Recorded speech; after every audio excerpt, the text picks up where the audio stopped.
오늘도 살아계신 하나님의 은혜가 여러분들의 삶 가운데 함께 하시기를 주님의 이름으로 간절히 축원합니다. 우리 옆에 계신 분들과 인사하겠습니다. 보고 싶었습니다. 반갑습니다. 인사하겠습니다.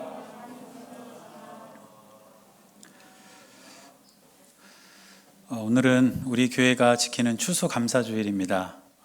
올해 추수감사주일은 예년처럼 우리가 많은 것을 준비하지 않고 이렇게 조용히 지나지만 그럼에도 불구하고 하나님께서 저와 여러분들에게 주신 감사의 제목들 또 감사의 조건들을 우리가 깊이 묵상하고 또 늘 하나님께 감사하며 오늘 예배를 드리는 저와 여러분들이 될 수 있기를 축복합니다. 지난 2014년 하반기에 출간된 책인데 아주 선풍적인 베스트셀러가 된 책이 한 권 있습니다. 여러분들도 혹시 보셨는지 모르겠는데요. 미움받을 용기라는 책이에요. 그런데 이 책은 알프레드 아들러라고 하는 정신과 의사가 이제 주장한 심리학을 바탕으로 이렇게 쓰여진 책입니다. 그래서 저 책의 내용은 어떤 내용이냐면 인간이 자유롭고 또 행복한 삶을 살아가려면 우리가 어떻게 마음을 먹고 또 어떻게 행동을 해야 하는가, 그런 내용이 저 책에 담겨 있습니다. 그런데 이 책을 보면 가장 첫 부분에 트라우마에 대해서 다루고 있습니다. 여러분 혹시 트라우마라는 말을 들어보셨나요? 이렇게 트라우마라는 말을 우리가 일상에서 좀 쓰기도 하고 또 여러 매체에서 들어보셨을 텐데, 트라우마라는 말을 제가 사전에서 정의가 내려진 것을 찾아보니까 이렇게 되어 있습니다. 과거에 경험했던 위기나 공포와 비슷한 일이 발생했을 때 당시의 감정을 다시 느끼게 되면서 심리적 불안을 겪는 증상, 이게 이제 트라우마라는 거죠. 과거에 내가 어떤 일을 겪었는데 그게 나에게 굉장히 큰 상처가 되었던 일이 있다는 것이죠. 그런데 최근에 또 그런 일을 겪다 보면 옛날 일이 자꾸 떠올라가지고 불안해지는 게 바로 이제 트라우마라는 것입니다. 예를 들면 이런 겁니다. 제가 지금까지 이렇게 지내오면서 죽을 뻔한 적이 몇 번 있었어요. 그런데 제일 처음으로 경험했던 죽을 뻔한 일이 뭐였냐면 한 6, 7살 정도 됐을 때 명절에 이제 외갓집에 갔는데 인절미가 있더라고요. 그래가지고 인절미를 먹었습니다. 그런데 그 인절미가 제 목에서 걸린 거예요. 그러니까 막 숨도 안 쉬어지고 진짜 6살짜리 인생이지만 6년 살고 죽겠구나 싶더라고요. 그래가지고 진짜 막 죽을 뻔했는데 어떻게 제가 거기서 살아났는지 기억도 잘 안 나요. 하여튼 어쨌든 살아서 아직까지 살아 있습니다. 그런데 몇 년 전에 이제 지난번 교회에서 신방을 갔는데 권사님이 예배 마치고 나서 목사님 그냥 가시면 서운하니까 뭐 좀 드시고 가시라고 뭐 이렇게 내오는데 보니까 인절미예요. 그럼 그 인절미를 보니까 제가 뭐가 떠올랐을까요? 6살 때 그 인절미 먹다가 죽을 뻔한 게 떠오르는 거죠. 그게 이제 트라우마가 돼가지고 그때부터는 인절미만 봐도 막 숨도 안 쉬어지고 저거 먹으면 죽겠구나 싶고 막 이렇게 되는 거예요. 이게 이제 트라우마입니다. 그런데 이 트라우마라는 것이 이 심리학에서는요, 정설로 여겨졌어요. 그래서 우리에게는 다 그런 과거의 상처가 있어서 그런 과거의 상처가 현재 내 삶에 영향을 미친다. 이게 모두가 인정하는 정설이었습니다. 그런데 이 책의 밑바탕이 되는 아들러라는 분은 이 트라우마를 완전히 부정을 합니다. 그러니까 우리가 과거에 겪었던 상처와 아픔들은 현재 우리의 삶에 영향을 미치지 못한다는 거예요. 그렇게 이제 정반대 주장을 하면서 이 책에 어떤 내용이 있냐면 이런 내용이 있습니다. 삶이란 경험에 의해서 결정되는 것이 아니라 경험에 부여한 의미에 따라 결정되는 것이다. 그러니까 우리 삶은 과거의 어떤 트라우마 때문에 지금 내가 그거에 영향을 받아서 내가 지금도 아파하고 힘들어하고 좌절하고 이러는 것이 아니라 내가 비록 어려운 일을 겪었을지라도 그 일에 내가 어떤 의미를 부여하느냐에 따라서 지금 내 삶이 긍정적으로 바뀔 수도 있다는 뜻입니다. 이런 주장을 이제 했는데 제가 오늘 감사에 대해서 말씀을 전하면서 왜 이 책의 내용을 언급을 했냐면 우리가 살아가면서 깨닫는 감사에 대한 원리가 이 아들러가 이야기한 내용과 매우 흡사하기 때문입니다. 다시 말해서 감사도 우리가 어떤 감사할 수 있을 만한 환경이나 조건이 있기 때문에 감사할 수 있는 것이 아니고 우리가 살아가는 삶에 있어서 그 삶에 우리가 의미를 부여하고 그 삶을 믿음으로 바라볼 때 진짜 감사할 수 있는 일들이 우리에게 생긴다는 뜻입니다. 여러분, 우리가 상식적인 차원에서 생각을 해본다면 살면서 감사하는 일들이 많을까요? 감사할 수 없는 일들이 많을까요? 사실은 감사할 수 없는 일들이 훨씬 더 많을 겁니다. 조건과 환경만 따진다면 우리가 감사할 수 있는 일보다는 감사하기 어려운 일이 훨씬 더 많아요. 그렇지만 우리가 감사하지 못한 일을 겪더라도 그 일에 어떤 의미를 부여하느냐, 이거에 따라서 우리가 감사할 수 있다는 것이죠. 그래서 저는 이 감사를 오늘 설교 제목에 역설적 감사, 이렇게 표현을 했습니다. 다시 말해서 상황은 감사할 수 없는 상황이지만 그 상황에 우리가 의미를 부여해서 감사하는 것, 그것이 바로 역설적 감사라는 것입니다. 여러분, 우리가 살아가면서 감사할 수 없는 일이 많이 있지만, 그러나 그 상황에 대해서 불평만 하고 불만만 가지고 살아간다면 우리의 삶은 점점 더 메말라갈 것입니다. 그렇지만 우리의 삶에 감사할 수 없는 일들이 비일비재하게 일어날지라도 그 상황 속에서 하나님께서 주시는 마음으로 의미를 부여하고 하나님의 뜻을 깨닫게 된다면 우리의 삶에는 감사가 넘치게 될 줄로 믿습니다. 저는 우리의 삶이 그런 삶이 될 수 있기를 주님의 이름으로 간절히 축원합니다. 그런데 제가 이런 역설적 감사를 이제 생각하고 또 말씀을 전하기 위해서 기도하는데, 이 역설적 감사를 가장 잘 표현한 성경 인물이 누굴까 기도하면서 생각해 봤어요.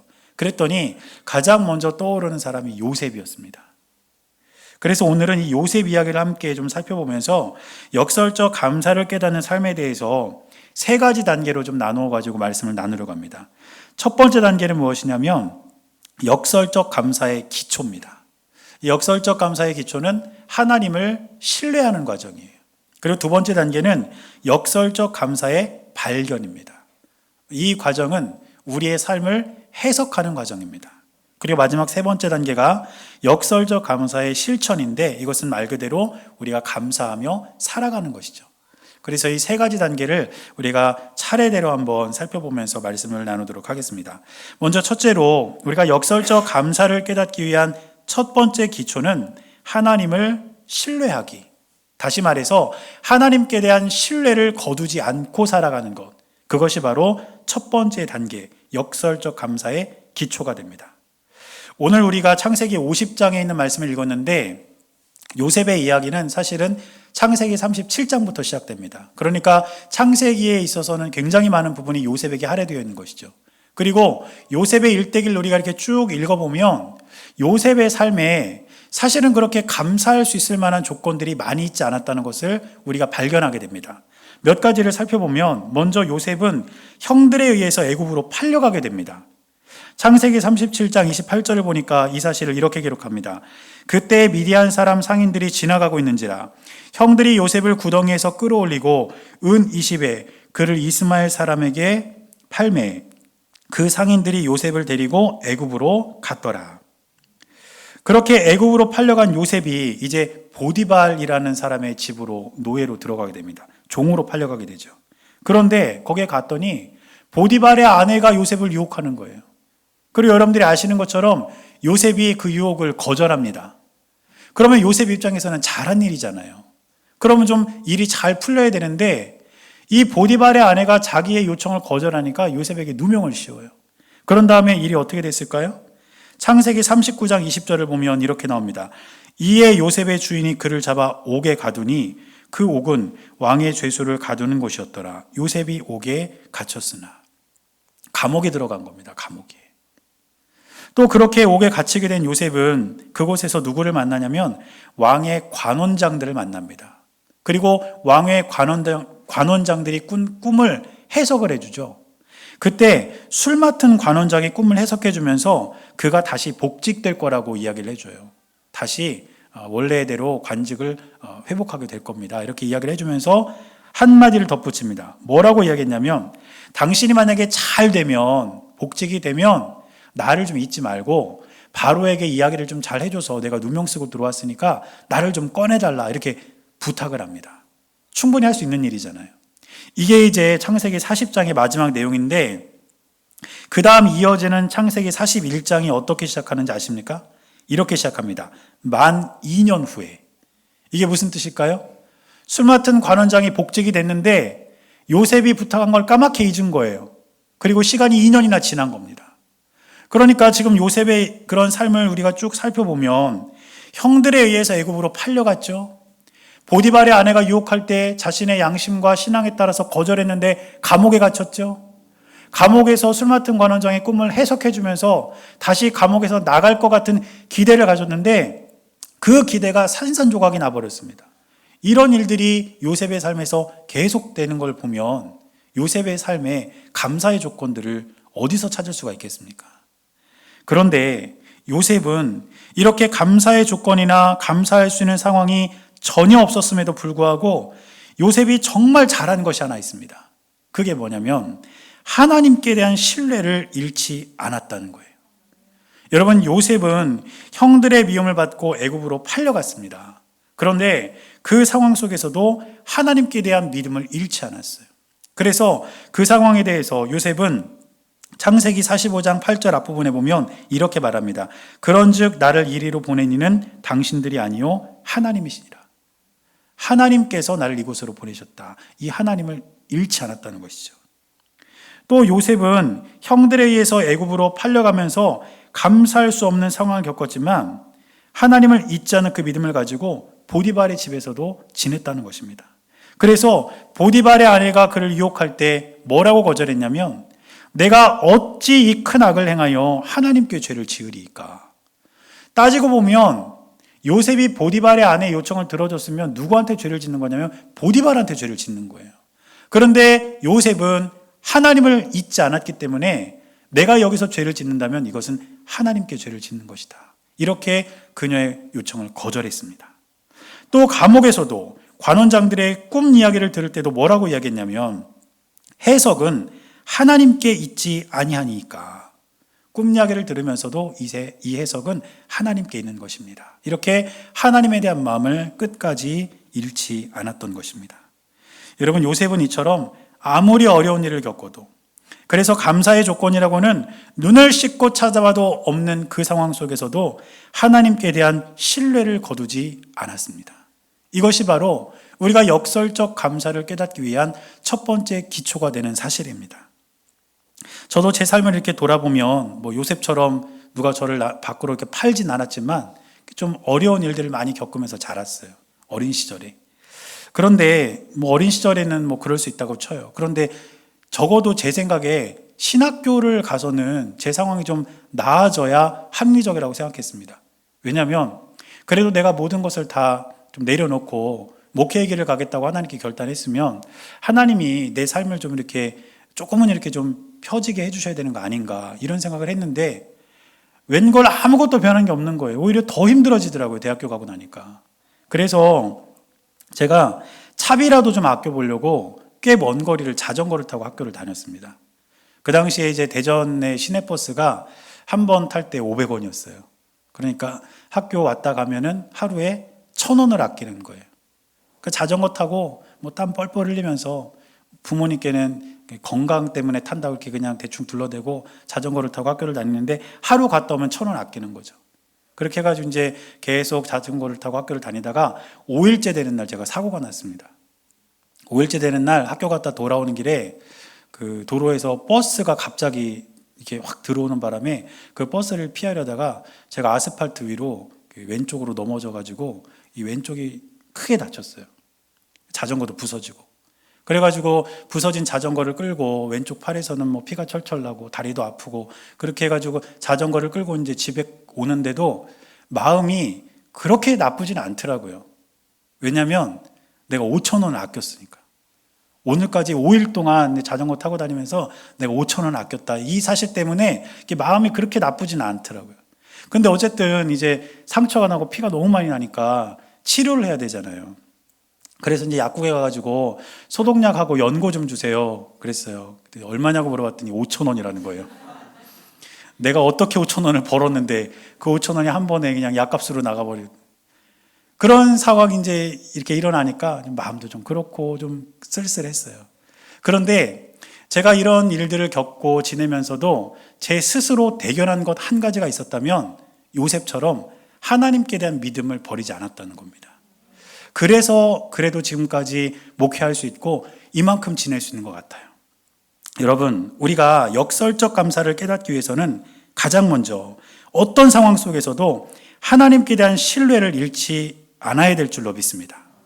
어떤 사람은 어려움을 겪으면서 하나님을 멀리하고 떠나기도 합니다. 그런데 어떤 사람은 똑같이 어려운 일을 겪지만 그 상황 속에서 하나님을 더 깊이 만나기도 합니다. 저와 여러분들은 그렇게 되기를 축복합니다.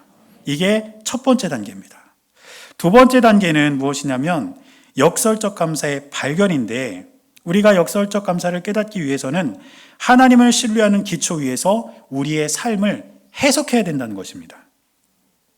여러분, 감사할 조건과 환경을 갖추고도 감사할 줄 모르는 사람이 있는가 하면 전혀 감사할 수 없는 상황 속에서도 감사하는 사람이 있습니다. 이 말이 뜻하는 것은 무엇이냐면 감사는 조건과 상황에 의해서 우리에게 주어지는 것이 아니라 우리가 의지를 갖고 그 감사를 찾아내는 것이라는 뜻입니다. 그러기 위해서 우리에게는 삶에 대한 해석이 필요한 것이죠. 오늘 본문에서 요셉은 자신의 삶을 어떻게 해석했을까요? 먼저 자신이 애굽으로 팔려온 자신의 삶에 대해서 어떻게 해석했냐면 형들이 자신을 팔았기 때문이 아니라 하나님께서 보내셨다고 해석을 합니다. 창세기 45장 5절을 보면 요셉은 이렇게 말합니다. 당신들이 나를 이곳에 팔았다고 해서 근심하지 마소서, 한탄하지 마소서. 하나님이 생명을 구원하시려고 나를 당신들보다 먼저 보내셨나이다. 형들이 자신을 판 상황을 그대로 받아들였다면 형들에 대한 원망과 자신의 삶에 대한 불평으로 가득 차 있을 거예요. 그래서 요셉이 애굽에서 형들을 다시 만났을 때 형들을 죽였을지도 모릅니다. 그런데 요셉은 이런 상황을 어떻게 해석했습니까? 하나님께서 또 다른 생명을 구원하시기 위해서 나를 하나님께서 미리 보내셨다. 이렇게 해석했다는 것이죠. 또 요셉은 형들이 자신을 죽이려고 했던 상황에 대해서는 어떻게 해석했을까요? 형들은 자신을 해치려고 했지만 하나님께서는 그것마저도 선으로 바꾸셨다. 이렇게 해석합니다. 오늘 우리가 읽은 본문 20절을 보니까 이렇게 고백합니다. 당신들은 나를 해하려 하였으나 하나님은 그것을 선으로 바꾸사 오늘과 같이 많은 백성의 생명을 구원하게 하시려 하셨나니. 여러분, 요셉은 어렵고 힘든 일을 겪었지만 그 상황을 하나님께서 선으로 바꾸셨다고 해석하면서 하나님께 감사할 수 있는 조건과 환경을 찾고 있고 또 형들에게는 화해와 용서의 손을 내밀고 있습니다. 여러분, 우리의 삶에도 이러한 삶의 해석이 필요하지 않을까요? 우리가 겪는 어려움, 우리가 겪는 일상 속에서도 믿음의 눈으로 우리가 우리 삶을 해석해낼 때에 우리의 삶에는 감사의 조건들을 발견할 수 있지 않겠습니까? 저는 저와 여러분들의 삶이 우리가 눈에 보이는 대로 살고 우리가 느껴지는 대로 살지 않기를 바랍니다.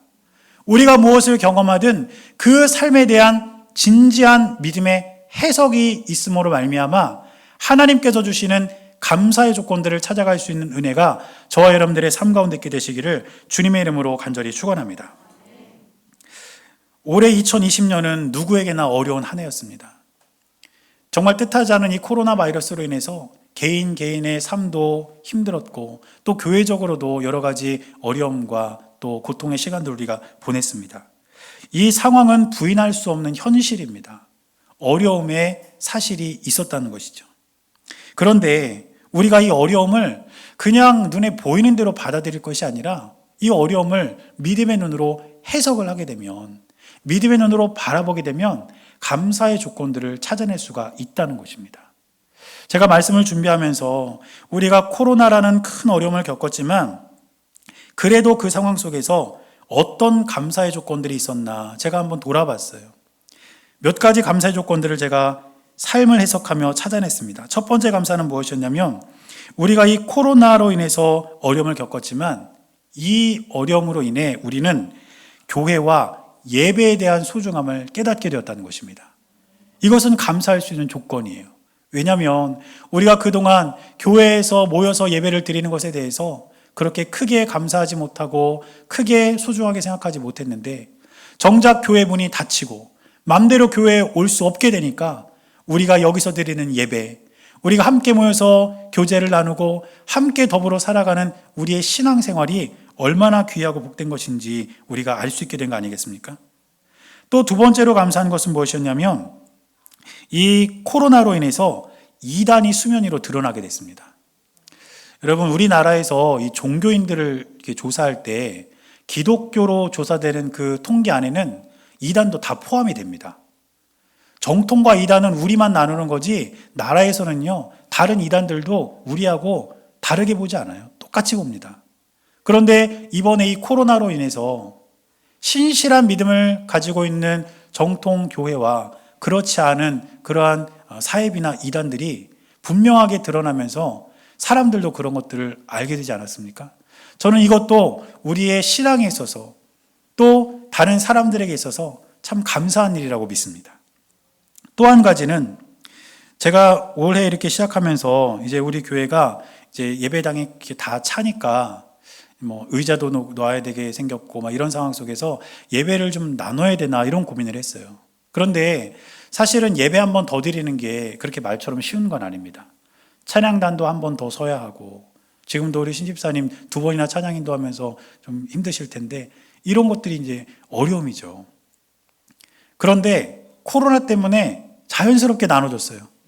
예배가. 그래서 지금도 우리가 1부, 2부 이렇게 나눠가지고 예배를 드리고 있는데 이제 우리가 해야 될 일은 코로나 상황이 이제 정리가 되면 나눠진 예배에서 이제 빈자리를 우리가 이제 채우는 일만 하면 됩니다. 아멘이 별로 이렇게 크지 않은데 저는 그렇다고 믿습니다. 네. 그래서 이 코로나라는 상황이 우리에게 있었지만 그럼에도 불구하고 이 상황을 믿음으로 해석해 보니까 감사의 조건들이 있더라는 거죠. 저는 여러분들의 삶도 그렇게 될 수 있기를 축복합니다. 우리가 경험하는 삶 속에서 때로는 어려움이 있고 때로는 힘든 일이 있다 할지라도 그 상황을 믿음의 눈으로 해석해내면서 우리에게 주신 감사의 조건들을 찾아가는 저와 여러분들이 될 수 있기를 주님의 이름으로 간절히 축원합니다. 그리고 이제 마지막 세 번째 단계인데 하나님께 대한 신뢰라는 그 기초 위에서 우리의 삶을 해석함으로 역설적 감사를 발견했다면 이제 그 감사를 실천하는 것입니다. 말 그대로 감사하면서 우리가 살아가는 거예요. 여러분, 감사에 대한 하나님의 뜻이 무엇인지 아십니까? 우리가 외울 만큼 잘 알고 있는 데살로니가전서 5장 18절을 보면 바울은 이렇게 말합니다. 범사에 감사하라. 이것이 그리스도 예수 안에서 너희를 향하신 하나님의 뜻이니라. 세번역 성경으로 보면요, 이 내용이 훨씬 더 분명해집니다. 제가 세번역 성경을 한 번 더 읽어드릴게요. 모든 일에 감사하십시오. 이것이 그리스도 예수 안에서 여러분에게 바라시는 하나님의 뜻입니다. 여러분, 모든 일에 감사하는 것이 우리를 향하신 하나님의 뜻인 줄로 믿습니다. 그런데 상황과 조건이 충족되어야만 우리가 감사할 수 있다면 모든 일에 감사할 수 없어요. 그렇지만 우리가 살펴본 것처럼 하나님께 대한 신뢰를 잃지 않는 그 믿음의 기초 위에서 우리의 삶을 해석해 나가면 우리가 어떤 상황 속에서도 감사에 대한 조건들을 발견할 수 있고 하나님께 감사하며 살아갈 수 있을 줄로 믿습니다. 그러므로 저와 여러분들은 모든 일에 감사하며 살기 원하시는 하나님의 뜻을 이루어가며 살아가는 저와 여러분들이 될 수 있기를 주님의 이름으로 간절히 축원합니다.